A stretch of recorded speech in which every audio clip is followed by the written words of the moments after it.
This is a strange one. Despite surging fuel prices at our servos, millions in taxpayer-funded diesel is right now sitting inside ships that are stranded off Australia's coast. It's all because of a government plan to subsidise shiploads of extra fuel to shore up our supply. But that extra fuel has run into a storage issue. There's nowhere to put it. It means dozens of ships are now moored up and down our coast, unable to make port and racking up some serious costs in the process. For more, let's bring in Kevin Morrison, Energy Finance Analyst. Good morning to you. So how did we run into this problem in the first place? Yeah, good morning, Natalie. Well, going back to when the conflict started in Iran, and we were worried about the fuel supplies with the Strait of Hormuz being shut off, the government wanted to intervene. And bearing in mind that Australia actually imports 90% of its daily fuel needs. So securing those supplies was very, very important because we were worried that there's going to be shortages. And so I guess, the government intervening in the market, what that led to was extra purchases, so much so that we were importing about 10% more than what we normally do from April, May and June. And also we have limited storage capacity. So that's why, these ships, these extra ships have arrived, and there's really, and at the same time, we're consuming less in recent months. So you could sort of see over a month, we could add, 3 or 4 days of extra storage, and we've just simply run out of storage. First of all, if we have an oversupply of fuel, why are prices going up?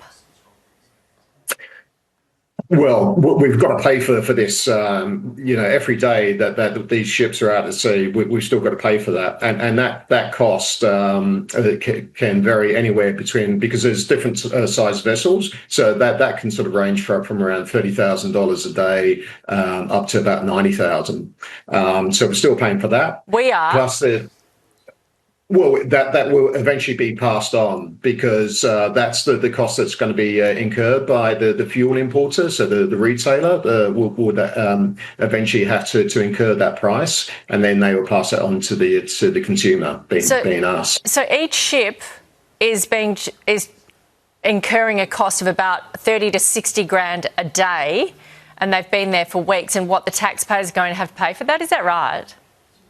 Well, not so much. Well, the taxpayer, and then eventually the consumer.